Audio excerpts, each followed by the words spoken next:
ನಮಗೆ ಹೊಸ ವರುಷ ಅಂತಂದರೆ ಸಂವತ್ಸರ ಪ್ರಾರಂಭ ಆಗುವಂಥದ್ದು ಯುಗಾದಿಯಿಂದ ಹೊಸ ಸಂವತ್ಸರ ಪ್ರಾರಂಭ ಆಗುತ್ತೆ. ಭಾರತೀಯರಿಗೆ ನಮಗೆ ಲೆಕ್ಕ ಮಾಡಲಿಕ್ಕೆ ಸಂವತ್ಸರಗಳು ಬಹಳ ಮುಖ್ಯವಾಗುತ್ತೆ.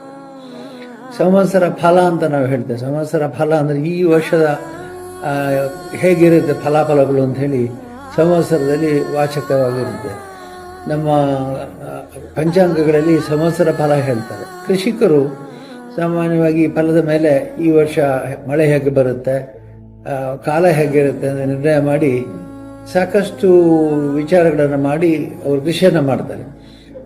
ಈಗ ಸಂವತ್ಸರದ ಬಗ್ಗೆ ಹೆಚ್ಚು ತಲೆ ಕೆಡಿಸ್ಕೊಳ್ಳಿಕ್ಕಿಲ್ಲ. ಆದರೆ ನಮ್ಮ ಭಾರತೀಯರು ಹೆಚ್ಚಾಗಿ ಸಂವತ್ಸರ ಫಲವಾದ ಮೇಲೆ ಕೃಷಿಯನ್ನು ಮಾಡ್ತಾರೆ, ಕೃಷಿಯ ಪ್ರಯೋಗಗಳನ್ನು ಮಾಡ್ತಾರೆ. ಹಾಗಾಗಿ ಈ ವರ್ಷ ಒಳ್ಳೆಯ ಫಲ ಬರ್ಬೋದು. ಕಳೆದ ವರ್ಷ ಒಳ್ಳೆಯ ಫಲ ಅಂತ ಕಂಡಿತ್ತು, ಆದರೆ ಮಳೆ ಕಡಿಮೆ ಅನ್ನುವಂಥ ಗೋಚರ ಇತ್ತು. ಈ ವರ್ಷ